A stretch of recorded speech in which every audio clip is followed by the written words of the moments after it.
네, 됩니다. 제로캐시라는 걸 발표를 할 건데요. 처음에 백그라운드를 조금 설명을 할 건데, 근데 저 순서를 조금 바꿔서 이거 먼저 얘 뭔지 오버뷰를 조금 보고 백그라운드 내용으로 가겠습니다. 그러니까 여러분들 비트코인이든 뭐가 됐든 퍼블릭 페이먼트들은 그 한계가 뚜렷하게 있죠. 일단 자금 흐름이 다 투명하게 드러나. 내가 누구한테 돈을 얼마 보냈는지, 내가 지금 얼마 들고 있는지가 체인에 다 공개가 되기 때문에 그것 때문에 지금 이제 이런 크립토커런시가 뭔가 실제 금융을 대체하는데 좀 어려움을 겪는 게 좀 그런 면이 좀 있죠. 그 그런 프라이버시가 아예 제공이 안 되기 때문에. 이제 비트코인 같은 그런 암호화폐들이 또 그 계정을 그냥 자기 의미로 그 키페어를 그냥 마음대로 무한하게 생성을 또 할 수 있다 보니까 그거를 또 잘 쓰면 어떻게 좀 자금을 뭐 내 돈을 뭐 여기저기 막 나눠놨다가 뭐 거기를 하나로 합쳤다가 이런 식으로 뭐 좀 숨기려고 노력은 할 수 있겠지만 기본적으로 아무리 그렇게 노력을 한다고 하더라도 이 디어노니마이징 그러니까 이 송금 내역을 일종의 그래프 분석을 통해 가지고 결국엔 누구 계좌가 어떤 계좌가 누구 계좌고 돈이 어디서 어디로 이동했는지 이런 거를 분석을 하는 게 꽤 많이 가능하다라는 것들이 여러 연구들에서 또 연구가 됐어. 그러다 보니까 이 돈 흐름을 숨기고 잔고를 숨기는 이거에 대해서 소요가 좀 생긴 거죠. 그래서 원래 좀 있었던 개념이 이제 믹서, 크립토 커런시 믹서 혹은 뭐 런쥐 이런 식으로 불렀던 것들이 있는데 이런 것들이 공통적으로 뭐냐면 그 그냥 자금에다가 그냥 돈을 다 모아놨다가 그러니까 뭐 어떤 컨셉트 예를 들어서 이더리움 같은 걸로 치면 컨셉트 하나가 있어서 거기로 돈을 모아놨다가 거기에서 이제 다시 돈을 빼가는 거예요. 다른 계정으로. 이러면 일단 그 돈이 그러면은 그 한 계정에서 섞이니까 그 이 돈이 어디서 왔는지 이거를 좀 흐름을 좀 끊을 수가 있기는 한데 이 자체가 이런 접근 자체가 좀 불편한 점이 되게 많습니다. 왜냐면 기본적으로 돈을 거기다가 넣자마자 도로 빼버리면 그 나라는 게 좀 뻔해지죠. 여기서 여기로 갔다는 게. 그리고 리퀴디티, 그러니까 충분히 유동성이 있어서 그 잔고에 돈이 충분히 있어야 이게 또 가려지는 거지. 이게 만약에 나 혼자 쓰는 거면 너무 뻔하잖아요. 거기도 마찬가지로 돈이 들어갔다가 다시 나가면은 이리로 가는 게 뻔히 보이니까. 또 이제 성능적으로도 그매 트랜지션마다 뭐 GK를 이용한 거라면 프루프를 생성해야 되고 그리고 그 보내는 전송하는 값들 자체도 그 단위가 픽스되어 있다는 거 이런 좀 불편한 점들이 사용성이 좀 불편한 점들이 많았고 그리고 이제 믹서 센트럴라이징 그러니까 믹서가 사실 그 모아둔 돈을 들고 튈 수도 있거든. 뭐 토네이도 캐시 같은 것들은 그런 게 구조적으로 안 되게 뭐 설계가 되어 있기는 한데 어쨌든 좀 그런 위험성이 공격 벡터가 좀 남아 있는 거니까 이런 식으로 좀 단점들이 많았던 거죠.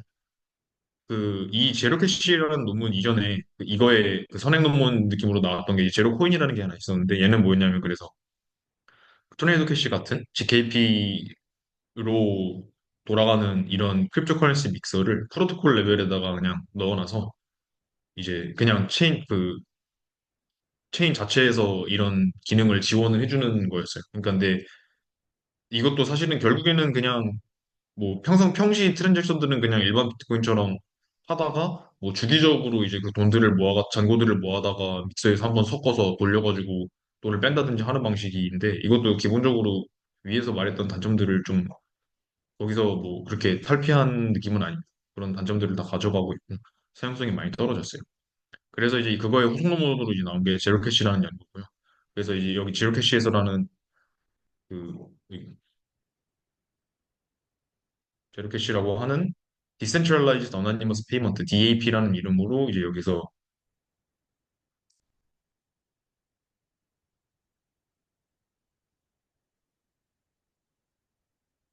아이, 잠시만 이렇게 할게요. 네, DAP라는 이름으로 이번에 여기서 연구를 냈습니다. 이게 2014년도고요. 사실 이것도 꽤 옛날이라. 근데 뭐 그래서 제로캐시라는 게 지금은 이제 Gcash라는 이름으로 지금도 서비스가 뭐 되고 있는 걸로 알고 있고 뭐 그거에 대해서 제가 자세히 리서치를 하진 않았는데 이런 그런 네, DAP 이제 분산 어나니머스 페이먼트라는 거를 좀 처음 유의미하게 시도했던 연구인 것 같아요. 그래서 DAP라는 게 그래서 어떻게 정의가 되느냐면 Full-fledged Decentralized Electronic Currency with Strong Anonymity Guarantees. 그래서 강력한 익명성을 제공. 이 강력한 익명성이라는 건 내가 잔고가 얼마가 있고 내 돈을 누구한테 얼마를 보냈는지 그걸 나 말고는 아무도 모르게 하는 그 어나니미티를 제공하려고 하는 게 목적이고요. 그리고 얼마 전에 값도 당연히 가려져야 되고 그리고 잔고도 가려줘야 되고 이런 것들. 그리고 이제 앞에서 믹서 같은 데서 보였었던 좀 불편한 점. 기본적으로 내가 들고 있는 돈을 그 자금 흐름을 숨기려면 어디로 보냈다가 그 돈을 또 다른 계정으로 받아야 되잖아요. 이것도 사실은 어떻게 보면 사용성에서 되게 불편한 점인데 그래서 그거를 그냥 그럴 필요 없이 그냥 내가 보내고 싶은 대상한테 그냥 돈을 바로 트랜지션을 통해서 바로 돈을 보내되 그 보내는 과정 자체가 완전히 숨겨지게 하는 그래서 유저 인터랙션을 따로 더 요구하지 않는 요거를 만들고자 했습니다. 그리고 이 제로캐시라는 논문에서 그 제공하는 이런 어나니머스 트랜잭션을 갖다가 기존에 존재하는 비트코인 같은 레저 베이스드 커런시에다가 아무거나에다가 결합을 시켜가지고 사용할 수 있게 된다. 그래서 실제로 이제 논문 마지막에서 그런 실제 이 베이스 커런시와의 인테그레이션을 또 다루게 됩니다. 이런 거를 해볼 거고요. 알기 위해서 좀 필요한 기본적인 개념들 몇 가지를 조금 설명을 할게요. 이제 비트코인에서는 UTX 모델이라는 걸 하잖아요. 그러니까 내 계정에 지금 돈이 얼마가 있다라는 게 그 값 자체가 이제 그 레저에 즉 체인에 드러나진 않거든요. 그래서 여기서는 사람들이 내가 지금 갖고 있는 코인이 얼마인지 알고 싶으면 이 내가 가지고 있는 UTXO들을 다 검색을 해서 얘네를 모아야 돼. 그 UTXO라는 건 뭐냐면 나한테 들어온 트랜잭션들 중에서 내가 아직 쓰지 않은 것들, 내가 아직 소모하지 않은 애들을 UTXO라고 부르거든요. 그래서 이더리움 같은 이 어카운트 밸런스 사이의 매핑을 직접 체인에 저장하는 것과 다르게 이런 UTXO 형식으로 그 내 잔고가 기록이 되겠습니다. 그래서 여기 보면은 이거 그냥 비트코인 설명에서 가져온 필기인데요. 그래서 트랜잭션 1번, 2번 보면은 그 인풋으로 1BTC를 받아서 아웃풋이 이제 두 갈래로 나가게 되죠. 그러니까 이제 이거는 뭐냐면 어떤 사람이 내가 가지고 있는 그러니까 내가 기존에 가지고 있었던 내 소유의 1비트코인을 두 개의 다른 계정으로 0.4랑 0.5씩 보내는 거예요. 여기서 남은 0.1은 이제 그 트랜지션 B로 나가게 되는 거겠죠. 이렇게 되면은 지금 아웃풋으로 처음 하나 나간 이 0.4BTC는 그 데스티네이션이 없잖아요. 그러니까 아무한테도 안 가는 거고요. 그러니까 이건 내가 아직 가지고 있는 애죠. 근데 이 0.5라는 애는 이 다른 어떤 그 다른 트랜잭션의 인풋으로 통해 가지고 이제 또 다른 사람한테 보내지게 되는 거고요. 그러면 이 말은 내가 1BTC를 가지고 있다가 0.4만 남기고 0.5는 다른 사람한테 보냈다. 이렇게 볼 수 있는 거고요. 마찬가지로 트랜지션 2랑 3도 이렇게 이루어집니다. 그래서 저는 비트코인 같은 거를 원래 아예 잘 몰라서 가지고 이게 이 UTXO라는 개념도 사실은 잘 몰랐었다가 이 여기서 하는 제로캐시 자체가 이런 UTXO 기반의 레저 베이스드 커런시들을 기반으로 구현이 되어 있기 때문에 처음 좀 봤었는데요. 그래서 이 개념을 혹시 몰라셨다면 이거 좀 보고 가시면 좋을 것 같습니다. 이렇게 되고요. 네, 그래서 뭐 이거 조금 자세하게 나타낸 건데 크게 중요한 내용은 아니라 넘어갈게요. 그다음에 이제 어시메트릭 인크립션인데 이것도 이제 암호화학 그 기초 암호화학을 공부를 하다 보면 배우게 되는 아주 중요하게 배우게 되는 개념이죠. 그래서 엔크립션이라고 하는 거는 기본적으로 어떤 데이터를 암호화하는 건데 그래서 내가 지금 보통 뭐 앨리스랑 밥이랑 뭐 이렇게 얘기 많이 하죠. 앨리스랑 밥이라는 두 사람이 있어서 앨리스가 밥한테 어떤 내가 알고 있는 데이터를 보내고 싶은데 밥 말고는 다른 사람 아무도 그 값이 실제 뭔지 모르게 하고 싶은 거예요. 그래서 내가 알고 있는 그 텍스트를 그 암호화 과정을 거쳐서 암호문으로 만든 다음에 밥에게 보내게 되면 밥은 자기가 가지고 있는 키로 그 암호문을 해독을 할 수가 있게 돼요. 근데 그 해독은 당연히 밥만 할 수 있어야 되겠죠.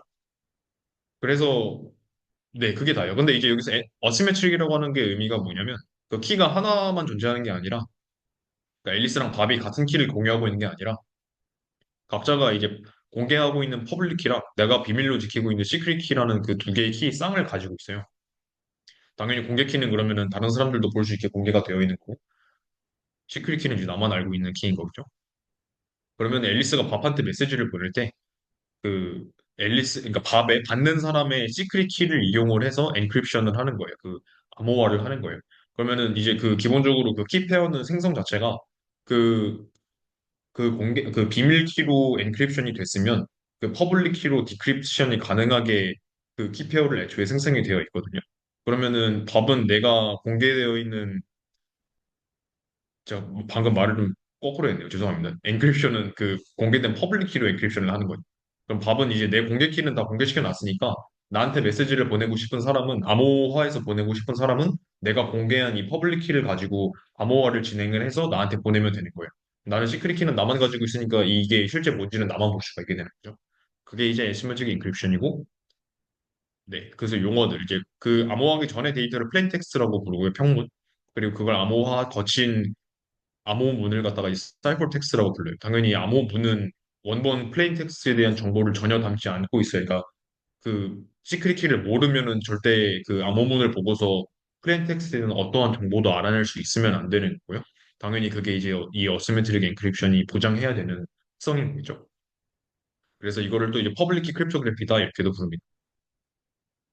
이제 마지막으로 GKP도 이제 여기서 중요하게 아주 사용이 되는데 이거는 뭐 원제가 또 설명을 앞에서 했었고 그리고 뭐 기존에 뭐 프리세션 이런 거 하면서 몇 번 설명했던 개념이라 간단하게만 다시 짚고 넘어갈게요. 제로 놀리지 프루프는 기본적으로 지식에 대한 증명, 프루프 오브 놀리지고요. 그러니까 내가 뭔가 알고 있다는 사실을 다른 사람한테 증명을 하고 싶을 때 하는 거예요. P랑 V가 여기서 프루프랑 베리파이어거든요. 말 그대로 프루프는 증명하고 싶은 사람, 즉 내가 알고 있는 어떤 지식에 대해서 내가 이걸 알고 있다라는 걸 증명하고 싶은 사람이고, 베리파이어는 그걸 받아서 그 증명을 받아서 검증하고 싶은 사람이죠. 그래서 이 P랑 V가 상호 간에 어떤 프로그램 F에 대해서 합의를 하고, 여기서 흔히 우리가 서킷이라고 말하는 프로그램 F라는 거에 대해서는 합의가 되어 있고, 그러면은 P는 어떤 그 F에다가 이런 인풋을 넣으면 이런 아웃풋이 나온다. 즉, 이런 아웃풋이 나오게 하는 어떤 인풋을 내가 알고 있다라는 것을 증명을 하고 싶은 거죠. 그래서 그거를 어떻게 똑딱똑딱 해서 파이라는 프루프를 만들어서 그 프루프를 베리파이어에 딱 던지면 베리파이어는 그냥 그 파일을 갖다가 간단한 연산을 한번 띡 해서 그게 예스다 노다 답을 찾고 그래서 그게 만약 예스면 이 프로버가 뭔진 몰라도 이런 아웃풋을 결과물로 나오게 하는 이 F에 넣을 인풋을 알고 있구나라고 납득을 할 수가 있게 되는 거죠. 네, 그냥 이게 다예요. 뭐 이게 원리적으로 뭐 어떻게 되는지는 여기서 중요한 내용은 아니고 이렇게 할 수 있다는 거를 알고 이제 넘어가시면 됩니다. 그래서 방금 말씀드린 이런 크립토그래픽 그 뭐랄까 모듈들을 갖다가 잘 조합을 해가지고 이 DAP를 우리가 만들어 첫 번째로 좀 상황을 단순화하기 위해서 일단 모든 코인들이 다 그냥 하나의 고정된 값을 갖고 있다고 할게요. 코인이라고 하는 게 그냥 하나당 1BTC라는 값을 갖는 코인인 거예요. 그래서 처음으로 일단 한 가지 그 COM, 커밋이라는 이제 함수를 사용을 할 거고요. 커밋은 방금 이제 원지도 아까 그전 저기에서도 설명을 했었지만, 어, 기본적으로 그냥 어떤 일종의 해시 함수라고 생각해도 돼요. 그 어떤 값을 갖다가 해시 함수를 거치게 되면 그 결과물을 보고서 원래 값을 알아낼 수가 없죠. 그리고 그 똑같은 해시 결과값이 나오게 하는 다른 인풋을 찾아낼 수도 없죠. 이 두 가지 특성 때문에 그 특성을 활용하기 위해서 이 커밋이라는 함수를 사용을 할 거고요. 여기서 지금 보면 첫 번째씩 보시면 이제 R이라고 하는 게 이제 흔히 우리가 트랩도어라고 말하는 그 이 커밋을 할 때 여기서는 해시 연산을 돌릴 때 같이 넣어주는 일종의 그, 그, 그 비밀값 같은 거예요. 비밀 랜덤 값 같은 거고요. 그래서 이 시리얼 넘버에다가 R이라는 그 트랩도어를 이용을 해서 커밋을 하면 그 결과물이 이제 CM이라고 부를 거예요. 우리가 여기서 커밋먼트의 CM이에요. 그 시리얼 넘버라고 하는 게 이 SN이라는 게 그 각 코인의 우리 흔히 말하는 그 시리얼 넘버라는 개념이에요. 그러니까 이제 이 시리얼 넘버는 당연히 유출되면 안 되는 거고 나만 알고 있어야 되는 건데 그러다가 이제 나중에 일단 이 커미먼트를 갖다가 체인에다 올려놓은 다음에 나중에 이 시리얼 넘버를 공개를 함으로써 이게 내가 가지고 있었던 코인이다라는 거를 이제 공개하면서 보일 수가 있게 되는 거고요. 그래서 어떤 각 하나의 코인이라는 거는 그러면 이제 그 R과 SN과 CM 이렇게 세 가지 값으로 이제 구성이 돼요. 즉 이제 이 세 가지 값을 알고 있으면 이게 내 소유의 코인이다라는 게 되는 거죠. 네, 이 세 가지 값을 알고 있다는 게 곧 이 코인을 내가 소유하고 있다라는 거랑 동치가 됩니다. 그래서 그러면 레저는 그러면 이 커미먼트들의 리스트를 기억을 하고 있어야 되고, 그리고 이 각 코인을 사용을 할 때마다 이 시리얼 넘버를 공개한다고 했잖아요. 그러면은 지금까지 어떤 코인들이 소모되어 있는지를 알아야 되니까 이 SN 시리얼 넘버들의 리스트도 기록을 해야겠죠. 그러니까 이 CM 리스트와 SN 리스트가 레저에 기록이 되면서 추적 관리가 되고요. 그래서 CM 리스트는 현재까지 발행된 코인들의 커밋먼트들을 모아놓은 기록해둔 개념인 거고, SN 리스트는 지금까지 사용된 코인들을 기록한 개념입니다. 그래서 트랩도어 R이 있기 때문에 컴퓨터에다가 이 R이라는 랜덤 밸류를 넣었기 때문에 그 누가 이제 어떤 코인을 사용을 하면서 시리얼 넘버를 공개를 했다고 하더라도 이게 지금 CM 리스트에 있는 애들 중에 어떤 CM인지는 아무도 모르게 사용한 나밖에 모르게 되는 거죠. 이게 이제 여기서 중요한 개념이고요. 그러면 이제 그래서 여기서 우리가 이제 두 가지 트랜지션을 도입을 해야 돼요. 그러면 TX 민트, 즉 이 제로 코인이라는 거를 민트를 할 수 있어야 돼요. 그러니까 내가 어떤 비트코인을 10BTC를 가지고 있으면 이 10BTC를 갖다가 쓰면서 10개의 제로 코인을 발행할 수 있어야 되고요. 요건 어떻게 할 건지는 나중에 좀 더 보고 어쨌든 이제 가능하다는 것만 지금 알고 넘어가면 되고요. 그렇게 해서 내가 발행받은 이 제로 코인을 어떻게 사용을 할 거냐. 그러면 이 사용하는 트랜지션인 TX 스펜드는 인풋을 이렇게 들어가거든요. 아까 말씀드린 대로 내가 코인을 사용할 때는 이 시리얼 넘버를 공개를 해야 되고요. 그리고 그 공개를 하면서 어떤 증명, 이 제로 놀리지 프루프를 갖다가 같이 첨부를 해요. 이 파이는 뭐에 대한 증명이냐면 내가 어떤 R을 알고 있는데 그 R을 갖다가 여기 같이 넣어준 SN하고 커밋을 돌리면 CM 리스트가 나온다. 아니, CM 리스트에 있는 어떤 한 커밋먼트가 나온다. 즉, 그 지금 레저에 올라가 있는 커밋먼트들 중 하나에 대한 오프닝이 되는 거죠. 근데 기본적으로 아까도 보셨지만 프루프 파일을 보고서는 그 원래 R이 뭔지 남들은 아무도 모르거든요. 그냥 그 파일이라는 걸 갖다가 연산을 뚝뚝 돌리면 아 이게 맞다라는 것만 알 수 있지. 실제 그 파일을 만들 때 쓴 이 R이 뭔지 몰라요. 그러니까 우린 단순히 그냥 이 스펜드 트랜지션을 발생시킨 사람이 이 랜덤 밸류 R을 알고 있고 그러면서 이 시리얼 넘버를 공개를 하면서 이 시리얼 넘버를 쓴 그 코인을 지금 사용을 해달라는 거를 알 수 있게 되는 거죠. 여기까지 좀 이해되시나요? 그럼 이제 시리얼 넘버는 트랜지션 안에 당연히 들어 있으니까 공개가 된 거고, 그럼 다음에 이제 어떤 다른 사람 누군가가 혹은 이거 가지고 있는 그 본인이 이 코인을 갖다가 또 쓰려고 하면 당연히 안 되겠죠. 왜냐면 이미 SN을 썼고 그 공개된 SN이 SN 리스트에 지금 기록이 되어 있기 때문에 이건 이제 다시 못 쓰는 코인이 되는 거예요. 이런 식으로 이제 그 코인들이 발행이 되고 소모가 되는 논리가 이렇게 정의가 된다고 보시면 될 것 같습니다. 네, 그래서 그 커밋먼트를 만들 때 쓸 수 있는 R과 SN은 처음 발행받은 그 소유주 한 명밖에 없기 때문에 얘만 발생을 시킬 수가 있고요. 근데 딱 한 번밖에 발생을 못 시킨다. 한 게 이제 스텝 1이었고요. 이제 스텝 2는 여기다 뭘 추가할 건데, 질문 네. 그거에 대해서 SN은 실제로 어떤 값으로 만들어지나요? 시리얼 넘버는 일단 이제 발행할 때 그 SN이 같이 생성된다고 보시면 될 것 같아요. 뭐 실제로 아마 이 값을 어떻게 만들지는 나중에 좀 자세히 볼 건데, 그 민트하는 시점에 어떤 코인의 그 시리얼 넘버가 그 어떤 특수한 로직에 의해서 이 SN이 띡 나온다 이렇게 생각하시면 될 것 같아요. 그러면 이제 그 발행받은 사람만 이 시리얼 넘버가 뭔지 알고 있는 그걸 좀 어떻게 구현될지는 나중에 이제 차차 조금씩 보시게 됩니다. 답변이 좀 애매한 답변이 될 것 같은데 이제 뒤에 조금 더 보시면 될 것 같아요. 뒤에 네. 설명하면 네. 혹시 듣다가 그냥 중간에라도 궁금한 거 생기시면 그냥 바로 끊고 질문해 주세요. 왜냐면 그 전 내용을 알아야 이 다음 스텝으로 넘어갈 수 있는 거라서 계속 해주세요. 그러면 이제 방금 같은 구조에서 좀 문제가 뭐였냐면 아까 여기서 프루프 파일을 만들 때 내가 어떤 R을 알고 있어서 이 커맨 연산을 돌리면 그 나오는 그 결과가 지금 CM 리스 안에 있다라는 걸 증명을 해야 된다고 했잖아요. 근데 CM 리스가 당연히 되게 많을 거잖아요. 리스가 그냥 리니어하게 그냥 이렇게 돼 있는 애면 실질적으로 이 프루프를 만들기가 되게 어렵거든요. 왜냐면 그 CM 리스를 통째로 이 프루프 생성할 때 넣어줘야 그 합당한 증명이 나오게 되는 거니까. 근데 그게 어렵잖아요. 네, 그래서 리스트 전체를 갖다가 해시한 어떤 커밋을 갖다가 체인에 기록해 놨다가 그 내가 공개하고 있는 이 커밋먼트를 제외한 나머지 커밋먼트들을 같이 이제 프라이빗 인풋으로 넣어서 프루프를 만들고 그러면 이제 해야 되는 이게 당연히 어려우니까 이거 하기가 싫은 거죠. 그래서 이 커밋먼트들의 리스트를 진짜 리스트로 기록하는 게 아니라 걔네들로 머클 트리를 만들어서 이 머클 루트를만 저장할 거예요. 레저에는 이 머클 루트만 저장이 됩니다. 뭐 우리가 다른 데에서 그냥 머클 트리를 사용하고자 하는 동기랑 사실 거의 비슷한 거예요. 똑같은 동기를 갖게 되는. 머클 트리는 그러면 뭔지 다들 좀 알 테니까. 머클 트리를 근데 뭐 어떻게 만들어야 되느냐면 머클 트리를 빌드할 때 쓸 그 해시 함수는 당연히 컬리전 레지스턴트 그러니까 그 커밋먼트의 특성을 가져 커밋 함수의 특징을 가져야 되는 거고요. 그래서 이 어떤 특정한 커밋먼트 리스트에 대한 머클 트리를 이렇게 부를 거예요. 트리 시엠 리스트. 그러면은 이제 프루프 파이가 조금 바뀐 게 되죠. 이 프루프 파이가 이제는 뭘 증명하게 되는 거냐면 내가 어떤 R을 알고 있어서 그 R과 SN을 커밋했을 때 나오는 결과가 이 머클 트리의 리프로 나타난다가 되는 거예요. 그걸 조금 다르게 말하면 이 프루프 파일을 만들 때 이 R만 프라이빗 인풋으로 넣는 게 아니라 그 R로부터 해서 이 루트까지 만들 수 있는 이 그림에서 초록색깔 애들 멀클 프루프를 갖다가 같이 넣어주는 거죠. 여기 제로 캐시에서 쓰는 멀클 트리가 이제 뎁스 64짜리거든요.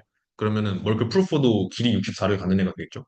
그래서 이 원래는 뭐 CM 리스트가 뭐 1000개가 있었다라고 하면 1000개 인풋을 넣었어야 되는데 여기서는 그냥 64개만 넣어주면 되는 거죠. 그래서 R과 이 멀클 프루프가 있어서 그 R로부터 이 멀클 프루프를 이용해서 해시를 차곡차곡 진행해 나가면 결국에 이런 루트가 나온다.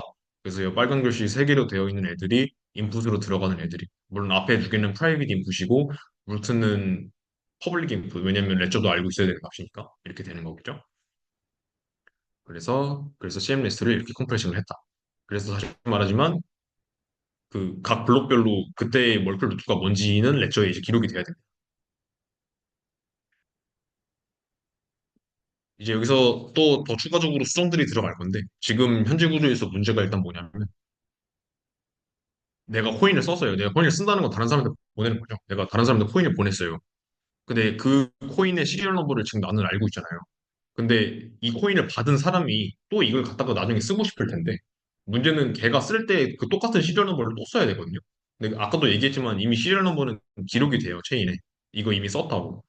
만약에 얘가 똑같은 시리얼 넘버로 또 쓰게 되면은 당연히 받아들여지지도 않을 거고, 그러니까 애초에 디자인 자체가 얘가 만약에 그 시리얼 넘버를 또 써서 또 쓸 수 있게 되면은 얘가 그러니까 내가 보내줬던 처음에 보내줬던 A가 내가 보내준 코인을 B가 지금 쓰고 있다라는 거를 또 알 수 있게 되잖아요. 어나니미티가 깨지게 된단 말이에요. 그러니까 시리얼 넘버를 어떻게 이걸 어떻게 고쳐야 되냐면 내가 코인을 새로 한 명한테 보낼 때마다 그 보내지는 순간 그 소모된 코인은 사라지고 새로운 시리얼 넘버, 새로운 SN으로 또 다른 코인 하나가 발행이 돼야 돼요. 커밋이 이제 추가가 돼야 되는 거죠. 그런 수정을 할 거고요, 하나를. 그러니까 코인을 보낼 때마다 새로운 시리얼 넘버를 부여받게 되는 그 수정을 하나를 할 거고요. 그 다음에는 아까 우리 앞에서 각 모든 코인이 1BTC 값을 갖는다고 가정을 했었는데 그것도 되게 불편하잖아요. 그래서 그러니까 그냥 임의의 값으로도 전송을 할 수 있게 바꿀 거예요. 이제 그 그러니까 코인을 하나가 아니라 한 번에 여러 개를 보낼 수도 있어야 되고, 그리고 최소 단위도 1BTC가 아니라 그보다 작은 어떤 그 의외 밸류를 가질 수 있게 해야겠죠. 그래서 네, 이제 어떻게 바꿀 거냐? 이제 오른쪽에 좀 뭐가 많은데 하나씩 보셔야 이게 뭐 그냥 보셔야 됩니다. 이제 우리 흔히 비트코인에서 이런 걸 쓴 것처럼 공개키는 비밀키를 가질 거예요. 어드레스 PK, 어드레스 SK라고 부를 거고요. 그 어드레스 PK는 그냥 만들어지는 게 아니라 어떤 어드레스 SK를 갖다가 이런 수도 랜덤 펑션을 써서 그 값을 생성하게 될 거예요. 그러니까 이런 규칙에 의해서 이 키페어가 생성이 된다는 얘기고요. 그러면은 이제 그 아까 처음에 이제 커밋먼트를 만들 때 이제 그 시리얼 넘버랑 R만 갖다가 만들었었는데 이제는 그 커밋의 대상이 그냥 시리얼 넘버가 아니라 이렇게 바뀌어요. 조금 이상하지만 이거 뭐냐면은 APK, 그러니까 이 코인의 소유주의 공개 키가 여기 들어가고요. 밸류가 이제 V가 이제 값인 거죠. 그 얼마짜리라는 게. 그리고 이제 이 로우가 말하자면 랜덤 시드예요. 여기서 R랑 좀 비슷한 개념이라고 보시면 될 것 같아요. 그, 그래서 요 세 가지 값에 대해다가 커밋을 진행할 거예요. 그리고 커밋을 값이 세 개니까 먼저 앞에 그러니까 APK랑 로우 갖다가 커밋을 먼저 한번 하고 그때는 랜덤 트랩도 R을 쓰고요. 그리고 그렇게 만든 K에다가 또 V를 붙여서 이번엔 트랩도 S를 써서 커밋을 한번 더 해요. 그래서 두 번의 과정을 거쳐서 이렇게 CM이 완성이 됩니다. 그 말은 트랜지션 한 번 발행될 때마다 그러니까 제로 코인 하나가 뭐 꼭 하나일 필요가 없죠. 이제는 V 값을 랜덤으로 줄 수 있으니까 그 코인 하나가 발행이 될 때마다 이런 과정을 거쳐서 이렇게 커밋먼트가 만들어지는 거고 그렇게 발행된 커밋먼트가 이제 CM 리스트에 즉 이제 머클 트리의 리프로 하나가 추가가 되게 되는 거죠. 그러면 이 값들을 다 알고 있어야 이제 비로소 이 코인을 내가 소유하고 있게 된다고 할 수 있게 됩니다. 이거 계정 주인, 즉 소유주, 그리고 V 값이 얼마인지. 그러니까 로우가 커밋할 때 썼던 이 랜덤 값이고, R과 S가 커밋할 때 썼던 이 트랩도어고, 그리고 그렇게 해서 결과물로 나온 CM까지. 이걸 다 알고 있는 사람만 이 코인을 이제 사용할 수가 있게 돼요. 그리고 코인의 시리얼 넘버는 그래서 조금 달라졌죠. 아까 원래 SN을 바로 썼었는데 이제는 커밋할 때 썼던 이 로우를 갖다가 또 어떤 특정한 랜덤 그 수도 랜덤 펑션을 돌려서 나온 게 SN이에요. 근데 이때는 또 그 랜덤 시드로 이 주인의 시크릿 키를 쓰게 되거든요. 이것도 그러면 무슨 말이냐면 이 커밋했던 이 로우에다가 그 소유주의 시크릿 키를 합쳐야 시리얼 넘버가 나오는 거기 때문에 기본적으로 코인 그 소유주만 당연히 이 시리얼 넘버를 계산해낼 수 있게 되죠. 그러니까 이 시리얼 넘버라는 것 자체도 당연히 코인을 갖고 있는 사람만 알 수 있는 값인 겁니다. 그래서 코인의 주인은 이제 커밋할 때 썼던 트랩도어 R이랑 S 그리고 시드로 쓴 로우랑 그리고 계정의 비밀키, 시크릿 키까지 다 알고 있어야 됩니다. 그리고 마찬가지로 이제 코인을 쓸 때는 이 시리얼 넘버를 공개하면서 똑같이 그리고 이제 공개하면서 새로 아까도 말씀드렸지만 코인을 쓸 때마다 그 코인을 누군가한테 보낼 때마다 새로운 커밋이 추가가 된다고 했잖아요. 그래서 시리얼 넘버를 공개하면서 새로운 커밋먼트들 이제 아웃풋 코인스가 되는 거고요. 그리고 마찬가지로 아까 했던 것과 비슷하게 프루프까지 만들어서 보내야 됩니다. 그래서 트랜지션 민트는 이렇게 생겼고요. 그 값 얼마인지 얼마 발행되는 건지 그리고 K랑 S 이 커밋먼트 할 때 만들 때 필요한 CM들이죠. 그러면은 이제 이 요 로직에 따라서 요걸 뚝딱뚝딱 해보면은 이 CM이 나온다라는 걸 그 이 트랜잭션을 민트 트랜잭션을 받은 노드는 확인을 할 수가 있겠죠. 그리고 이런 값을 실제로 이 값만큼의 원본 비트코인을 이거 보낸 애가 갖고 있다라는 것도 당연히 검증이 되겠죠. 그러면 ETX 민트가 받아들여지고 나면 그래서 그 레저에 올라가고 나면 이 CM이 아까 보신 그 CM 리스트의 트리에 리프로 추가가 되게 됩니다. 음. 그리고 트랜지션을 보내는 그러니까 이제 돈을 쓰는 트랜지션 아까 봤었던 TX 스펜드 같은 거는 여기서 이제 푸어라고 부를 건데 이게 사실 UTX 모델이거든요. 코인 인풋 코인 하나를 넣어서 아웃풋 코인 여러 개 새로운 커밋먼트들을 여러 개 만드는 거예요. 그래서 그걸 만들 때 이 푸어 트랜지션이 발생할 때 렉저의 그 시점에 머클 루트하고 그리고 이제 소모하는 코인의 시리얼 넘버 이거 공개해야 된다고 했죠. 그리고 이렇게 해서 이걸 씀으로써 새로 생겨나는 커밋먼트들 CM1과 CM2 그러니까 여기서는 그냥 인풋 한 개, 아웃풋 두 개인 UTXO를 가정한다고 생각하시면 돼요. 그리고 아까 했던 거랑 비슷하게 멀크 프루프를 이용해서 만든 그 이 시리얼 넘버 코인이 실제로 뚝딱뚝딱 하면 요 멀클 루트로 만들 수 있다라는 그 증명이 들어가야 됩니다. 이 프루프 파일을 만드는 게 사실은 간단하게 말씀드렸던 게 복잡한데 그래서 조금 간단하게 이거 조금 이렇게 해석해서 말씀을 드리면 뭐냐면 질문은 네, 전 슬라이드 그 커밋먼트를 네, 사실 뭔가 왜 두 번 하나요? 집어넣어. 음, 트랩도 그러게요. 그렇게 해야 되나 굳이? 그냥 세게 한 번 하면 안 되나? 좀 하면 안 돼. 실제로 쓰이는 거는 이제 커밋먼트 CM 맞아요. 말고 K는 여기에서 소비되는 거예요. 맞아요. K가 여거 말고 다른 데서 따로 쓰지는 않거든요, 제가. 음, 저 생각 안 해봤는데 좀 궁금하네요. 이거 나중에 저도 좀 알아보겠습니다. 지금 감사합니다. K는 여기 말고는 따로 쓰는 데 없다고 보셔도 될 것 같아요. 결과적으로 그냥 CM만 나왔다. 맞습니다. 커밋먼트 했다. 맞습니다. 네, 이해됐습니다. 아, 조금 알 것 같기도 하네요. 이거 뒤에 나중에 막 암호화하는 뭔가 스킴이 추가가 되는데, 거기에 이 K를, 그러니까 트랩도 두 개가 있으면은 R만 공개해서 K까지만 공개할 수 있잖아요. 거기다 R과 S를 공개하면 이 CM까지 공개가 되는 거. 이런 식으로 그 오프닝을 이렇게 나눠서 두 단계로 할 수 있게 하려고 지금 하는 거. 이거 제가 저도 보면서 좀 답이 나오면 말씀드릴게요. 그래서 아까 그 풀 파이가 로직이 좀 훨씬 복잡해졌죠. 근데 뭐 좀 정리해서 말씀드리면 이 네 개의 컨스트레인트를 만족한다라는 증명이에요. 이 파이는 컨스트레인트 1번은 그러니까 소모할 코인의 그 커밋먼트 이 CM이랑 그 주어진 멀티 프루프 이거는 프루프를 만들 때 인풋으로 적겠죠. 를 연산을 하면 루트가 나온다. 즉 이 트랜지션을 발생시킬 시점에 그 레저에 지금 올라와 있는 이 CM 리스트와 루트가 있을 때 실제로 내가 지금 쓰고 있는 이 CM이 그 머클 트리의 멤버다. 라는 거를 일단 그걸 증명해야 되고요. 그리고 컨스트레인트 2번은 당연히 이건 나만 쓸 수 있어야 되는 거니까 이 코인 소유 계정의 시크릿 키를 알고 있다는 걸 보여야 되겠죠. 정확하게는 이 두 번째 줄, 어드레스 시크릿 키가 요 로직을 통해서 이 APK랑 부합한다라는 거를 증명을 해야 되고요.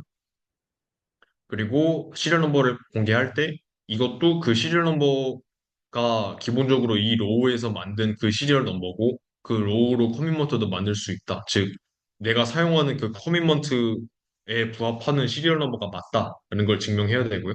그리고 이 부분은 이제 그 소모하는 코인뿐만 아니라 새로 생겨나는 두 개의 뉴 커밋먼트들에 대해서도 증명돼야 되는 거죠. 그리고 마지막으로 소모한 코인의 그 밸류와 새로 생성되는 커뮤니티들, 그 새로 생겨나는 코인들의 밸류의 합이 일치한다는 것까지 컨스트레인트로 들어가야 됩니다. 이 네 가지 조건을 다 만족하면 이제 이 트랜지션이 발리드하다라는 게 검증이 되는 거죠. 인풋 이런 SN을 소모했을 때 이런 두 개의 뉴 커뮤니티가 나온다는 게 이제 합당하다고 증명이 되는 거죠. 여기서 RT가 뭐였죠? 루트입니다. 멀클 루트입니다. 아, 네, 그렇죠. 멀클 루트는 이제 당연히 체인도 알고 있기 때문에 이거를 이 RT는 이제 퍼블릭 인풋으로 들어가게 되는 거죠. 프루프 생성시.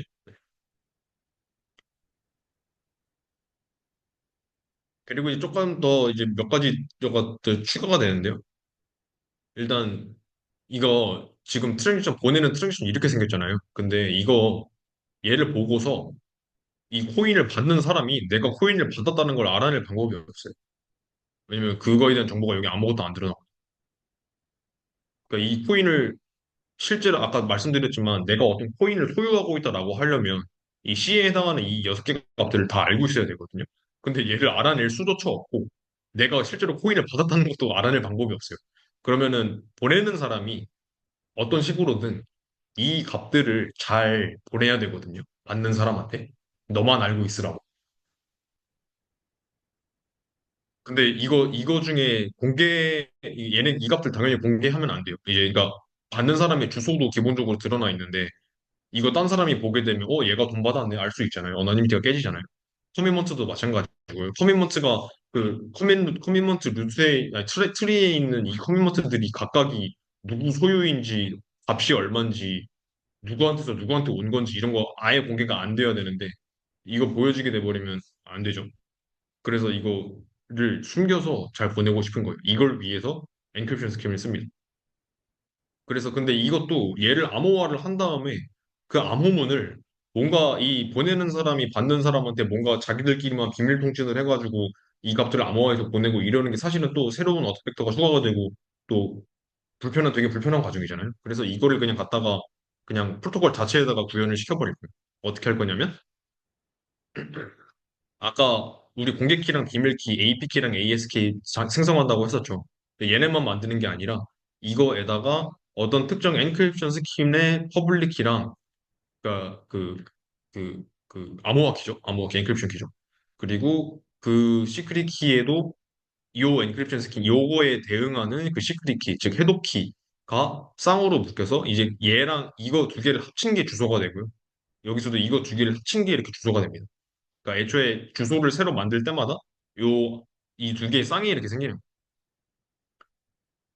그러면 보내는 사람이 이 가리고 싶은 이 값들 V랑 R랑 R랑 S를 이거 받는 사람의 퍼블릭 키로 암호화를 한 다음에 걔를 그 사이퍼 텍스트를 C라고 할게요.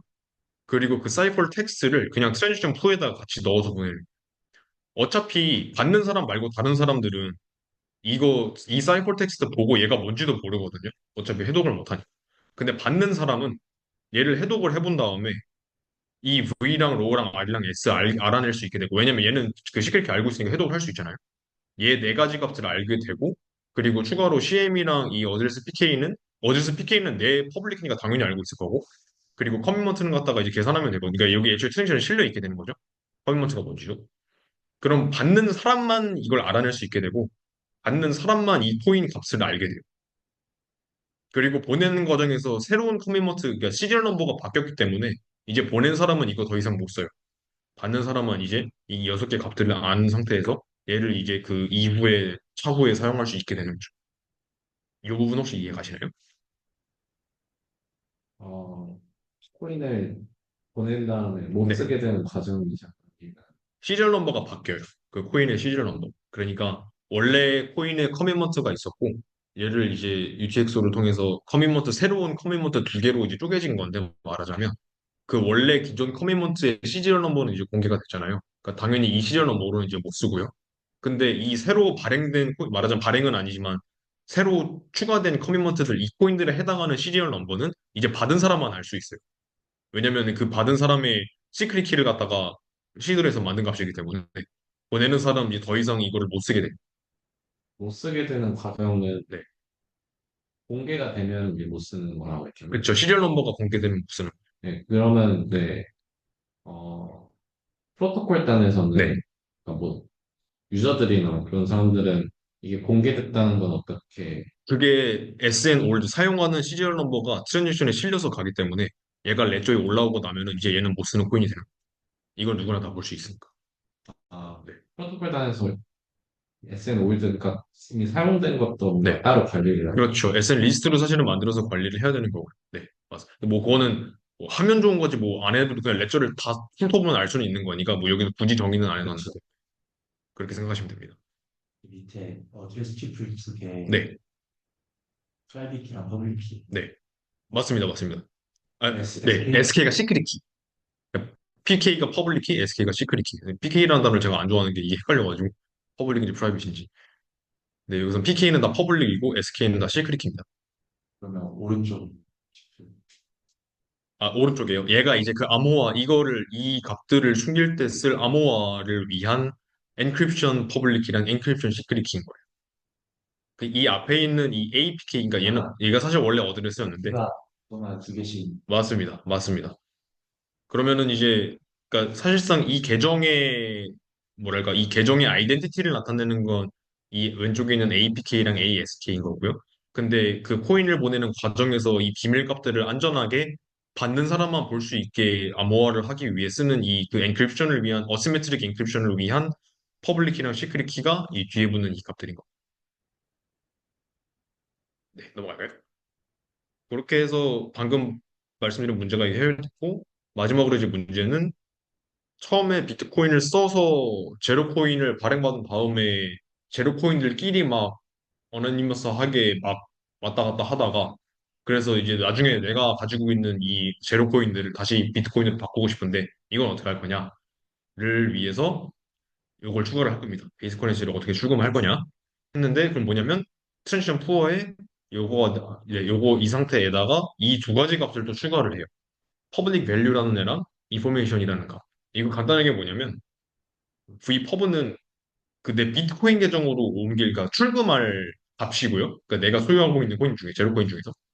인포가 이제 그 받을 레시피언트 어드레스, 비트코인 어드레스가 이제 트랜지션에 실려서 같이 보내지게 돼요. 당연히 출금 요청이 아닐 때는 이 V퍼브는 그냥 영어로 두면 되고요. 근데 내가 만약에 이 트랜지션을 통해서 그 아웃풋 중에 하나를 내 비트코인 계정으로 보내고 싶다라고 하면 그 값이랑 이제 인포메이션을 공개를 해야 돼요. 이제는 출금이니까 이제는 더 이상 익명일 필요가 없죠. 이제 이 계정으로 간다는 게 이제 드러나도 상관없는 거니까 그 계정 주소랑 얼마 보내는지가 이제 공개가 됩니다. 근데 당연히 이제 원래 처음에 아까 프루프 만들 때 마지막 컨스트레인트가 V1U, V2U 그러니까 새로 생겨나는 이 커뮤니티들의 값들 그 값들의 합이 원래 값이랑 같았다였는데 이제는 여기에다 V퍼브까지 추가가 돼야 되는 거죠. 이 세 개 값을 합친 게 토목 값과 같다여야 되는 거고요. 근데 뭐 단순하게 그냥 내가 가진 돈을 그냥 내 계정으로 내 비트코인 계정으로 옮기는 트랜지션이면 그냥 V1U랑 V2U도 그냥 빵이 되면 되는 거예요. 상관없는 거죠. 그건. 무슨 느낌인지 아시겠네요? 출금을 할 때 이런 식으로 해준다. 그래서 파일 컨스트레인트 이렇게 보냈고, 네, 그 됐고요. 그래서 이제 뭐 이런 과정들을 여러 과정을 겹쳤는데 결국에 안 변하는 불변의 원칙 하나는 뭐였냐면 트랜스퍼 어마운트, 내가 돈을 얼마를 보냈는지, 그리고 보내는 내가 누군지, 그리고 받는 얘는 누군지가 아무한테도 공개가 안 돼요. 나만 알고 있는 거죠. 그리고 받는 사람 입장에서도 내가 얼마를 받았는지만 알 수 있는 거지, 이걸 누가 나한테 보냈는지는 절대 모르게 돼요. 이 원칙들이 계속 지켜지면서 지금 이렇게 수정이 거쳐지고 있는 상황입니다. 마지막 하나 남았는데 요거는 이제 뭐냐면 멜리어빌리티 트랜지션 논 멜리어빌리티를 보장해야 된다는 내용이거든요. 이게 무슨 얘기냐면 그 이 트랜지션들은 지금 다 체인에 공개가 되잖아요. 레저에 올라오는 애들이잖아요. 근데 이거를 누가 만약에 보고서 어 뭐 유용한 정보를 알아내지 못하더라도 여기에 있는 이 값들을 어떤 식으로 좀 변환을 바꿔가지고 뭔가 다른 플레인 텍스트로 해독되는 어떤 새로운 트랜지션을 만들 수 있으면 안 된다는 내용이에요. 그러니까 뭐 예를 들어서 뭐 이 값들을 암호화는 시켜놨는데 뭔가 이 암호문을 어떻게 잘 바꾸면 똑같은 트랜지션인데 그 받는 사람의 주소만 내 주소로 바꿀 수 있다든지 이런 게 가능하면 당연히 안 되잖아요. 그걸 못하게 하겠다라는 내용이고요.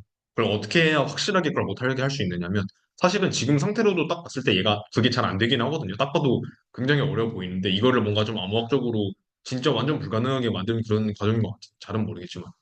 그래서 원타임 시그니처라는 걸 쓸 거거든요.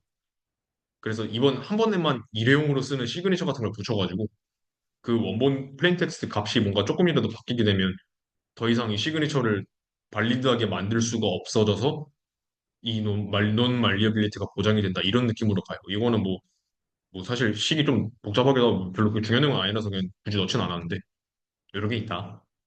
이거 안 쓰면 그러면 뭔가 어떻게 가능한가요? 근데 가능하다고 보고 하는 거 같아요. 근데 제가 생각했을 때 그냥 그게 뭐 되게 단순하게 뚝딱뚝딱 이루어지진 않는데요. 좀 크립토그래픽하게 뭔가 그쪽으로 그러니까 완전 무조건 가능하다는 아니더라도 약간 그거를 가능하게 될 여지가 생긴다라고 보는 것 같거든요. 그러니까 사실은 이걸 봤을 때 당연히 어차피 이 그 GKP 파이가 이 프루프 파이가 그 정보를 아무것도 공개를 안 하기 때문에 이걸 갖다가 그 받는 사람 주소를 다른 주소로 대체하거나 하는 게 제가 보기에는 이거 어떻게 된다는 건 잘 모르겠긴 하거든요. 근데 어쨌든 결론은 이게 맞긴 해요. 그래서 이제 이런 그런 거에 원천 차단하기 위해서 이 암호학적으로 더 강력한 보안을 제공하기 위해서 이걸 사용하고 있는 것 같아요. 네, 네. 뭐 그래서 뭐 이런 걸 하는데 이거 자세히 한번 보도록 하겠습니다. 이거 서머리고요. 그림 뭐 한 번씩 보세요. 커뮤니티들 루트에 이렇게 되고요. 이게 뭐 이게 그 커뮤니티들의 틀이고요. 그리니까 논문에 있던데. 네. 논문에 그 그대로 있습니다. 그거 못한가요? 너그 틀이? 그러네요. 이거 그냥 캡처해서 가져오네요. 네, 신기하네. 이렇게 S&P 이런 게 있으면 네. 그리고 코인에 대한 소유는 이렇게 저기가 되고요. 그리고 네, 아까 쿠미 두 번 해가지고 쿠미노트 만들던 거, 트랩도 R이랑 S 쓰고, 그리고 시리얼 넘버, 그러니까 이 로우가 중요하거든요. 이 로우가 비밀 키고 말하자면 이 로우로부터 CM도 나오고 로우부터 시리얼 넘버도 나와요. 그러니까 그 로우를 안다는 것도 이제 당연히 그 프로프에 아까 만들 때 포함이 됐어야 되는 부분이고요. 네. 그러니까 결국은 프로프를 만들 때 이 로우 알고 있고, 이 시크릿 키 알고 있고, 그 시크릿 키에서 이 내가 가지고 있는 이 APK 나오고, 그 APK랑 로우랑 뚜닥뚜닥 해서 커밋먼트 나온다. 그리고 이렇게 하면은 시리얼 넘버가 나온다. 즉, 이 시리얼 넘버 내가 지금 쓰면서 이거 내가 사용할 거야. 그리고 이 커밋먼트도 지금 머클 루트 안에 있어. 머클 트리 안에 있어. 왜냐면 이게 머클 프루프거든. 이런 식으로 이제 프루프를 생성한다. 개념입니다. 괜찮으신가요? 넘어가겠습니다. 사실 뭐 중요한 내용은 거의 여기서 다 끝냈고요. 그 이제 이거 실질적으로 좀 정확하게 어떤 식으로 구현할 거냐는 건데 사실 앞에 것만 봐도 이게 대충 어떻게 구현돼야 되는지는 좀 보이거든요. 그래서 이게 알고리즘이 좀 나오는데 사실 이거 그냥 보시면 돼요. 별로 특별한 새로운 내용이 없습니다. 이 셋업은 이제 이제 이거 시크릿 패러미터 람다랑 해가지고 퍼블릭 파라미터도 만드는 과정이고요. 이 퍼블릭 파라미터는 기본적으로 우리가 쓸 엔크립션 스킴도 그렇고 GK 스나크도 그렇고 다 이렇게 각각 퍼블릭 파라미터를 필요로 하기 때문에 그것들을 만들어주는 과정이고 그리고 주소 생성할 때 어떻게 할지 이것도 뭐 우리 아까 말씀드린 그거를 그대로 가면 돼요. 이거 당연히 엔크립션을 위한 엔크립션 스킴의 퍼블릭 키랑 시크릿 키는 당연히 그 엔크립션 스킴에 맞춰서 만들어져야 되고요. 왜냐면 PK로 엔크립션이 가능하고 SK로 디크립션이 가능하게 되는 그런 쌍을 써야 되는 거니까. 그리고 APK랑 ASK도 아까 말씀드린 것처럼 이런 같은 통일된 로직에 의해서 만들어져야 돼. 이런 거 하고 민트도 뭐 네, 그 민트 트랜지션이 이렇게 생기거든요. 그래서 이런 이거 어떻게 만드는지 나오는 거고요. 푸어도 최종적으로는 뭐 해가지고 최종적으로 트랜지션 플로어가 이렇게 생겼다. 이거 방금 제가 계속 보여드린 거랑 똑같아요. 근데 요 그림에서는 이제 인풋 두 개, 아웃풋 두 개인 UTXO가 루트 공개되고 사용하는 코인들 두 개 공개되고 시리얼 넘버 공개되고 그거 쓰면서 아웃풋으로 나가는 그 두 개의 커밋먼트들 새로 추가되는 커밋먼트들 공개되고 그리고 만약에 이거 출금 트랜지션이면 퍼블릭 밸류 인포 공개돼야 돼요. 별표 안에 들어있는 애들이 얘는데 이건 이제 비밀 유지를 위한 값들. 이 PK 시그랑 H1, H2가 그리고 시그마가 아직 마지막에 보여드린 그 원타임 시그니처를 위한 애들이고요. 이 C1이랑 C2가 아까 말씀드린 그 비밀 값들을 그러니까 받는 사람만 볼 수 있게 암호화해서 보내는 값들. 근데 뭐 받는 사람이 두 명이니까 두 개가 필요하겠죠. 그리고 이 파이 플로어가 이 모든 것들이 컨시스턴트하게 이루어졌다라는 것을 증명하는 그 GK 프루프. 이렇게 해서 완성이 됩니다. 네. 그리고 뭐 두 가지 좀 추가되는 거 있는데 베리파이 트랜지션은 이제 노드 입장에서 어떤 트랜지션이 발리드하다고 받아들일 거냐. 근데 뭐 사실 똑같아요. 뭐 추가된 게 없고 TX 민트 같은 경우에는 커밋먼트가 잘 이루어졌다. 그리고 푸어 트랜지션 같은 경우에도 일단 당연히 이 프루프 오브 파이에 대한 그 GK 베리피케이션을 진행을 해야 되고요. 그리고 이 사용 소모된 이 시리얼 넘버들이 자기가 알고 있는 그 SN 리스트에 있는 거 없는가 당연히 확인해 줘야 되고 그리고 거기 여기 공개된 이 멀클 루트도 사실은 그 체인이 진행하면서 멀클 루트도 계속 바뀌잖아요. 그래서 하나의 루트만 얘가 갖고 있는 게 아니라 지금까지 있었던 루트들을 다 알고 있어야 돼요.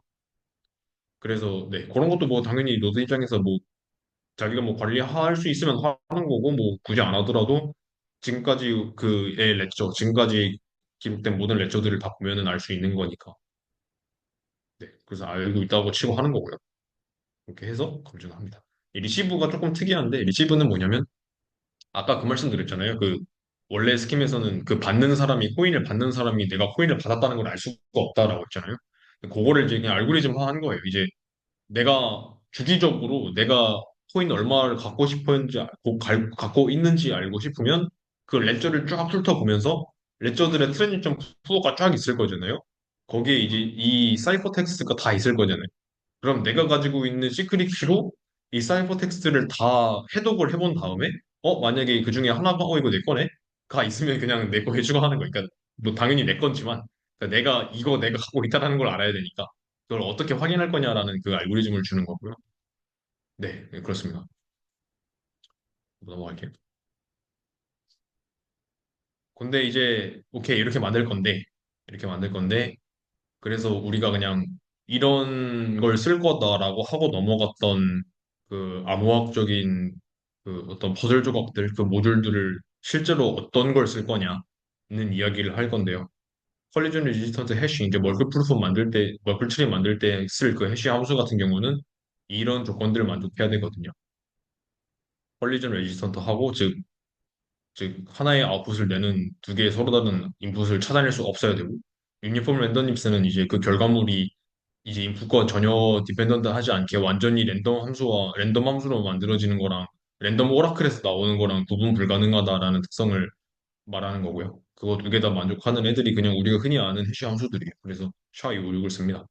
스도램다 펑션도 마찬가지고요. 근데 앞에 거랑 구분하기 위해서 그 아까 보셨던 PRF들은 이 타입들이 다르고 시드도 넣어서 만드는 거기 때문에 얘네는 그냥 컨캐테네이션 한 다음에 이렇게 한다는 의미고 그리고 커미먼트 스킴에 대해서도 커미먼트 스킴은 요구 조건은 조금 다른데 사실은 비슷한 얘기긴 하거든요.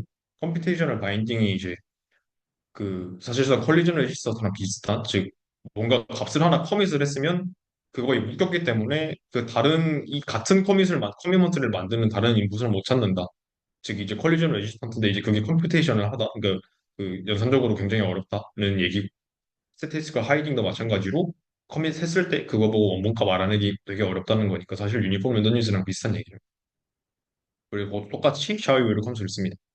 그리고 마지막 스텝 6에서 말씀드렸던 그 원타임 strongly unforgeable digital signature를 위해서는 이게 이제 그 암호학적 스킴이 만족해야 되는 그러니까 여기 이 각각의 첫 번째 줄에 해당하는 그 어떤 암호학적 스킴에 해당하는 그 특성인 건데 만족해야 하는 특성인 건데 이게 SUF가 strongly unforgeable 그 원타임이고 CMA가 이제 초전 메시지 어택이라고 해서 그 이런 어택에서 안전한 암호학적 스kim을 써라라고 이제 가이드를 준 거고 말하자면 실제로 여기서 뭘 썼냐면 그냥 GDS를 썼다 이렇게 보시면 되고요. 그리고 마지막으로 아까 스텝 4였나요? 엔크립션을 위해서는 이게 좀 이거 못하네요. INDCCA랑 IKCCA라는 조건을 만족하는 엔크립션 스킴을 쓰세요. 라는 게 이제 가이드인데 그래서 뭘 썼냐면 마찬가지로 LD 커브 베이스의 엔크립션 스킴을 사용을 했다. 네. 이거 이런 암호학적 특성이 이게 뭔지는 사실은 저도 잘 모르고요. 뭐 저 대충은 아는데 아주 엄밀하게 어떤 의미인지는 전 잘 몰라서 그냥 간단하게 말하면 안전한 충분히 안전한 암호학적 스킴을 써라라고 이 정도로만 받아들이셔도 될 것 같아요. 그리고 GK도 쓰잖아요. GK는 그러면 어떤 애를 써야 되느냐? 요거 하면은 네, 그것도 뭐 조건을 조금 빼먹었는데 뭐 크게 중요한 내용은 아니고요. 실제로 그래서 결론적으로 뭘 썼냐면은 이거 암호 이거 논문 저자가 만든 다른 GK 스나크 프루프 시스템을 갖다가 쓰거든요. 얘는 다른 거랑 그 그로스 십슨이나 플렁크 같이 다른 거랑 조금 다른 점에 있는데 폰노이만 아키텍처를 만족하는 그러니까 그 서킷 자체가 그 다른 그 어떤 그 프로그램 자체가 이제 그 자기 프로그램에 뭔가 더 쓸 수 있는 그게 이제 폰노이만 구조라고 우리가 흔히 부르는 애들이에요. 그런 애들에 대해서도 이제 프루프 시스템을 만들 수 있다. 그리고 그거이 가능하면은 이제 어떤 부분들에서 좀 연산적으로 그 옵티마이제이션이 가능한가 봐요. 그래서 뭐 이런 걸 썼다라는 얘기고요.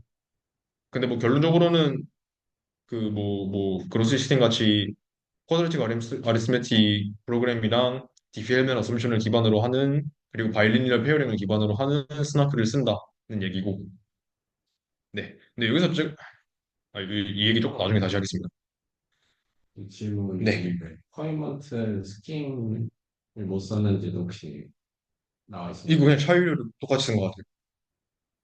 그냥 이건 진짜 단순히 네 그냥 단순히 커밋만 하면 되는 애라서 어떤 값이 있으면 그냥 걔를 커밋만 하면 되는 애라서 사실은 여기서 말하는 게 그냥 똑같습니다. 거의 엄밀하게 수학적 정의는 조금 다르겠지만 하이레벨에서 봤을 때는 똑같은 특성을 만족하는 애면 됩니다.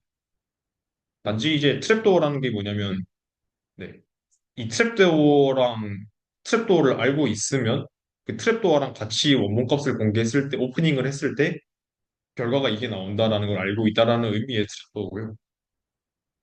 네, 네. 별로 잘 팩터 때문에 네, 스태티스틱 하이딩이 되는 거 이제 원래 해시 함수는 스테이션 하이딩인데 그러네요. 그 쟤는 그리고 스타크 아닌가요? 네, 아니요, 스타크 스타크가 아니에요. 스타크랑 다릅니다. 스타크 아니에요? 네, 얘는 스타크랑 다릅니다. 아 논문 이름을 잘못 본다. 멜리 벤사손이 스타크도 쓴 건 맞는데 그 스타크는 아마 18년도가 나왔고요. 제가 알기로는 14년도. 그리고 궁금했던 게 네, 이 제로캐시 이거 13년도 논문 아니었어요? 14년도였던 것 같은데요. 아닌가? 제가 잘못 알고 있는 걸 수도 있어요. 익스텐션이 14년도에 나온 걸 수도 있어요. 아,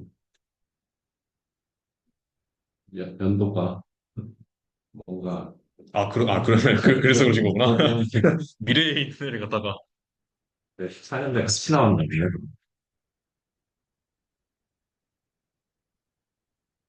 그래서 대충 이제 중요한 얘기들 끝났고 마지막으로 이제 그래서 이를 비트코인 같은 레저 베이스드 커런시랑 어떻게 합칠 거냐는 얘기를 하는 거고요. 기본적으로는 비트코인을 염두에 두고 그래서 비트코인을 포커해서 비트코인을 포커한 다음에 거기다가 이런 피처들을 추가해서 만들 수 있는 걸 좀 염두에 두고 만든 애라서 비트코인이나 비트코인을 포커해서 만든 알트코인들이랑 다 결합을 시킬 수 있다고 얘기를 하고 있고요. 근데 결합을 어떻게 시킬 거냐에 대해서 거에 대해서 이제 두 가지 옵션을 얘가 제시를 하는데 하나는 이제 뭐냐면 그 원래 비트코인은 방금 여태 제가 설명드린 것처럼 원래 비트코인은 비트코인으로 두고 거기다가 이제 제로코인이라는 새로운 종류의 코인을 추가를 해서 그리고 새로운 종류의 트랜지션들을 추가를 해서 그 원래 있는 비트코인 원화를 제로코인으로 이제 원투원으로 변환을 시키고 그리고 마지막에 다시 출금할 수 있게 하는 게 지금 딱 여태까지 설명한 내용이죠. 이걸 가능하게 하는 옵션 1이랑 옵션 2는 그냥 모든 트랜지션을 다 이렇게 어너니머스하게 발생할 수 있게 하는 식의 제한이에요. 근데 조금 봐도 조금 별로죠. 왜냐면 이거 프로프 만드는 데 시간 되게 오래 걸리거든요. 마지막에 배치마크 보면 2분씩 걸려요. 트랜지션 하나 만드는데. 그래서 좀 그럼 모든 아주 사소한 트랙션은 다 이렇게 해야 돼. 별로 익명성을 보장하고 싶지 않은 애들도 이렇게 해야 되는 거예요. 그리고 기존의 비트코인이 가지고 있는 이 스크립팅 랭귀지 같은 그런 것들도 포기를 해야 되는 부분이고요. 그래서 이게 나은 것 같다. 그런 식으로 얘기를 합니다. 조금 더 추가되는 얘기로 이제 트랜지션 피는 어떻게 구현할 거냐는 것도 뭐 이식 그냥 조금 수정하면 만들 수 있죠. 뭐 여기다가 TX 필름을 넣든가 뭐 아니면 V퍼브에다가 뭐 포함시키든가 해서 만들 수 있다. 그리고 이 발리데이션과 블록 제너레이션 이게 그래서 그러면 이렇게 새로운 트랜지션 타입을 이렇게 추가를 하면은 걔네는 어떻게 검증할 거냐? 뭐 그걸 위해서 아까 그 베리파이 트랜지션 알고리즘을 좀 말씀을 드렸던 거고요. 그리고 뭐 또 이제 블록에다가 그럼 뭘 더 추가를 해야 되느냐고 하면은 이제 블록 헤더에다가 이 CM 리스트의 트리 루트, 머플 루트 그리고 SN 리스트도 뭐 SN 다이제스트니까 이거는 뭐 리스트를 통째로 뭐 해시를 했던 거 아니면 마찬가지로 월크풀을 했던 거 하는 것 같아요. 그래서 얘네들을 그냥 블록 헤더에다가 편의를 위해서 저장을 한다. 이렇게 보시면 되고요.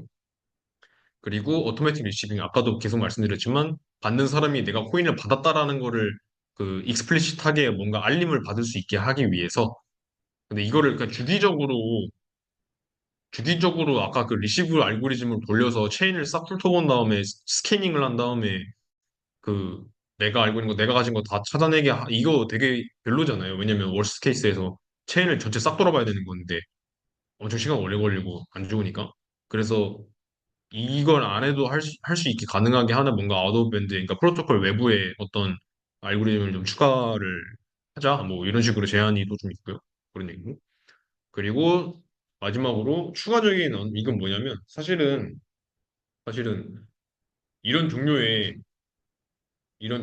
약간 뭔가 익명성을 위한 이런 프라이버시 솔루션들을 볼 때마다 조금 피할 수 없이 좀 뭐랄까 고민을 하게 되는 부분인데 뭐 암호학적으로 안전하다고 하더라도 기본적으로는 뭐 트랜지션을 발생을 시킬 거면 결국엔 그 노드랑 내가 커뮤니케이션을 해야 되잖아요. 근데 그러면은 그 혹은 뭐 거래 상대가 될 수도 있고요. 근데 그 네트워크 커뮤니케이션을 하는 상황에서 결국에는 이제 일부 정보가 노출이 될 수가 있거든요. 내 IP 어드레스라든지 이런 것들까지 완전히 가리는 건 또 사실은 이 스킴과는 완전히 별개의 다른 문제인 거잖아요. 그래서 그걸 위해서 뭐 또 토르를 쓰라느니 뭐 이런 얘기도 있고 그리고 이클립스 어택도 이제 이런 건 비슷한 그 맥락의 그 공격 벡터인 건데 그 뭐 자세하게 넘어갈게요. 뭐 이런 공격을 뭐 방어하기 위해서 뭐 이런 좀 접근이 필요하다 이런 얘기를 좀 하고 있습니다. 근데 이런 것도 이런 프라이버시를 위한 스킨들을 만들 때 꼭 고려해야 되는 부분인 것 같아요. 중요한 내용인 것 같습니다. 됐고요. 벤치마크는 사실 벤치마크 내용이 꽤 긴데 좀 그냥 대충 해서 없습니다. 결론적으로 프루프 생성에 시간이 되게 오래 걸리고요. 근데 이것도 좀 옛날 거고 스나크 자체가 좀 오토메이션이 많이 이루어져서 지금은 훨씬 빠르지 않을까 싶은데 그리고 아까 좀 말씀드렸던 것 중에 그 해시 함수로 이 샤이오리오 함수를 썼던 게 조금 의문이었던 게 그 이 기본적으로 샤이오리오 함수가 그 GK 서킷으로 나타내기가 되게 비싸거든요. 그 여기 보시면 알겠지만 이게 지금 뭐냐면 게이트 개수예요. 그 컨스트레인트 개수라고 생각하시면 되는데 이 멀클 프루프도 결국에는 이 샤이오리오 함수들을 여러 번 거치는 64번 거치는 애잖아요.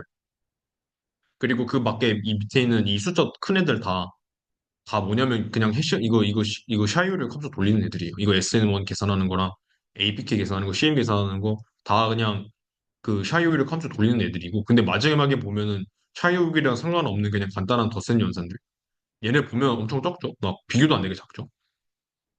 사실은 이거 거의 99.99%의 코스트는 그러니까 프루프 생성하는 데 드는 코스트의 거의 대부분은 이 샤이오이르 함수 때문에 나오는데 그래서 이 서킷화하기 좀 쉬운 서킷으로 만들었을 때 컨스트레인트 개수가 훨씬 더 적은 막 GK 프렌들리 해시 함수 이런 것들이 있거든요. 저도 뭐 그게 그 내부적으로 어떻게 되는지 모르지만 기본적으로 이렇게 아리스메틱 서킷으로 나타내기 엄청 편한 그런 애들이 있어요. 그래서 그거 통해서 코스를 원래 좀 많이 아낀다고 들었는데 뭐 이 당시에 얘가 없었는지 뭐 이런 뭐 아마 이유일 수도 있을 것 같고 그래서 요거를 만약에 좀 반영을 했으면은 훨씬 좀 퍼포먼스가 나아지지 않았을까 그런 생각을 조금 합니다. 네, 그런 얘기고요. 네. 이거 사실 네 중요한 얘기는 다 끝났는데 저 얼마나 했죠? 거의 한 시간 했구나. 네네네. 근데 뭐 제로 코인이 사용성과 퍼포먼스 그리고 그래서 우리가 뭔가 더 발전시킨 이런 걸 제안했다라고 하면 네. 최소한 제로 캐시하고 비교하는 뭔가 벤치마크나 이퀄레이션 결과가 있어야 될 것 같은데 그런 게 있었나요? 제가 그건 좀 이퀄레이션 결과밖에 없어요. 포함을 시키지 않은 부분이고요.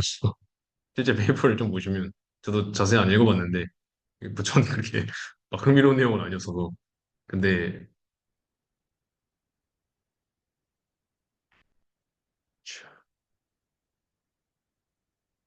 관련 내용은 꽤 많았거든요. 네, 이런 엑스페리먼트가 좀 있는데 그리고 이제 옵티마이제이션에 대한 내용도 꽤 많은데 기본적으로는 일단 그 제로 캐시 자체의 성능에 대한 이야기가 좀 많은 것 같고 얘가 얘를 어떻게 발전시켰는지 근데 이제 제가 뭐 지금 어딘지 정확히 모르겠는데 제로 코인에 비해서 일단 프루프 제너레이션 자체가 엄청 빨라졌다라는 언급은 있었고요. 그리고 이제 네트워크 시뮬레이션에서도 이거 좀 잘 돌아가게 뭐 어떤 이런 옵티마이제션을 좀 했었다는 이야기도 좀 있었고요. 이런 식으로 사실 네, 벤치마킹 되게 잘 한 것 같아요. 제가 안 읽고 제가 안 넣은 겁니다. 네. 그 제로 코인이랑 캐시가 차이가 그러니까 벤치마크적인 증가보다는 아예 용도가 달라지다. 그런 느낌인 것 같아요. 완전 프로토콜 자체가 다르죠. 저도 제로코인 페이퍼를 보진 않았는데 기본적으로는 이제 그냥 비트코인처럼 작동하다가 이제 주기적인 그 런지를 진행하게 하는 프로토콜 단에서 진행하게 하는 이런 구조라고 알고 있거든요. 그러면 그 런드리하는 그 주기 안에서는 익명성이 보장 안 되는. 그렇죠. 네. 지금 지금 현 상태 같은 것도 혹시 보셨나요? 아니요, 좀 안 혹시? 알아봤어요. 지켓이 근데 모르겠어요. 좀 별 얘기가 사람들이 안 쓰는 것 같던데. 저는 심지어 지켓이 그래서 지금은 트랜지션 보내는데 얼마나 걸리냐 정도는 알아야 될 것 같아서 찾아봤는데 그 얘기가 하나도 없더라고요. 그러니까 그 사람들이 안 쓰, 그러니까 이제 그냥 보유만 하고 있고 이제 실제적으로 사용을 안 해가지고 모르는 건지 모르겠는데 좀 관련 언급이 좀 찾아보는 잘 없었어서 좋지는 일반적으로 않았습니다. 쓰면은 그 미국한테 걸리지 않나요? 아, 좀 그런 이유도 있을 수 있겠네요. 제로 캐시랑 토네이도 네, 캐시는 거기 갔다가 온 돈은 아마 돈세 다 AML 때문에 아예 그래서 어디서를 해결 안 거예요. 그런 이유일 수 있겠네요. 케인이 아직까지 유지가 되고 있는 게 신기한데. 북한 나자로스가 제로 캐시랑 토네이도 캐시 게임 많이 썼어요. 최고 캐시가 발전해서 캐시가 된 거예요. 네, 그냥 프로덕트화 시킨 게 지켓인 것 같아요. 근데 캐시 스캔 보면 프로그램 수 주소가 보이는 근데 그거는 그 주소가 예, 그거잖아요. 공개된, 그러니까 네. 다 어나니머스 하게 할 필요는 없으니까. 네, 궁금한 게 그 아까 말했던 오토매틱 네, 리시빙이라는 게 네, 결국에는 그러니까 돌려봐야 리시브 알고리즘 돌려봐야 네, 내가 내 정보를 알 수 있는. 그쵸. 네, 그래서 월스 케이스는 체인 전체를 네, 스캔해봐야 돼. 굉장히 상성이 좀, 그러니까 이제 퍼포먼스적으로 찾아가 있죠. 그래서 그러니까 그래서 그게 약간 GKC 부분에서 좀 어떻게 개선이 됐는지를 좀 알고 싶긴 한데. 그래서 그 약간 여기서 이렇게 짤막하게 언급한 내용으로는 이제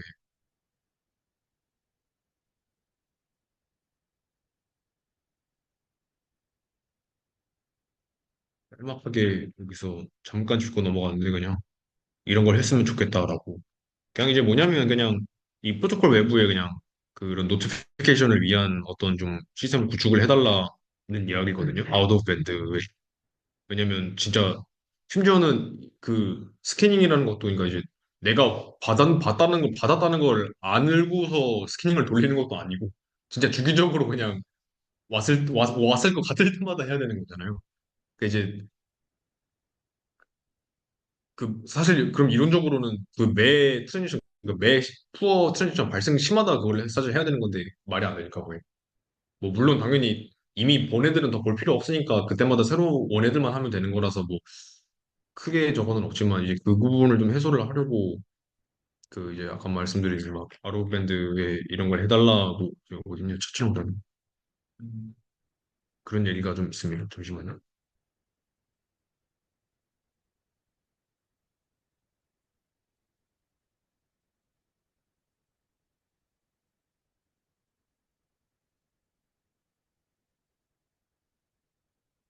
네, 맞아요. 인크립티드 이메일 같은 걸 사용을 해가지고 이런 거 할 수 있을 것 같다.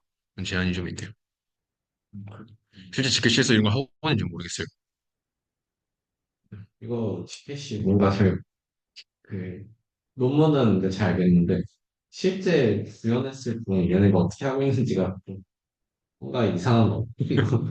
하고 트랜잭션이 있는 다 거. 보이는데 어디로 갔는지 주소가 보이고 주소 클릭하면은 정보가 다 보이는데 그 이제 와, 그렇게 공개해서 하고 싶은 그러니까 베이스 커런시의 트랜지션은 그렇게 공개해서 할 수 있고 익명으로 하고 싶은 애들만 익명으로 할 수 있는 건데 네, 가린 말씀인 거는 여기 거죠. 안 뜨는.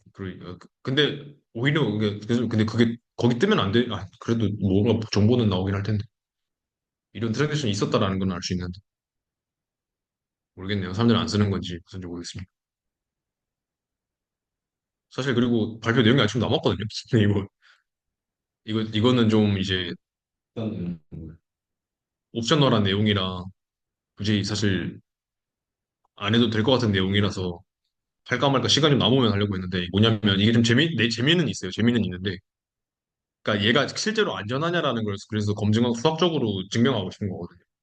그러니까 근데 시간이 많이 가가지고 생략하겠습니다. 이게 좀 그래서 좀 별로 쓸데없어 몰라도 되는데 그 증명하는 과정이 진짜 되게 신기하고 재밌더라고요. 그래서 여러분들도 한번 보시면 좋을 것 같다 해서 그 이런 어떤 게임을 같은 거 뭔가 이런 실험을 정의를 해가지고 이 게임을 통과할 수 있을 확률을 수학적으로 이제 우리가 사용한 다른 크립토그래픽 그 모듈들에서는 걔네들 나름대로 또 검증된 부분이 있으니까 그것들을 이용을 해가지고 실제로는 이 게임이 뭐 이런 식으로 리듀스가 돼가지고 결국에는 이 게임을 통과할 수 있는 확률이 없다 해가지고 결론적으로 이거 완전 안전하고 완전 지키다 이런 식으로 좀 검증이 되거든요. 그 과정이 이게 좀 막 세부적으로는 복잡한데 큰 그림을 좀 보는 게 재밌더라고요. 그래서 그거를 좀 말씀을 드리고자 했으나 시간이 없으므로 넘어가겠습니다. 네, 이상입니다. 고생하셨습니다.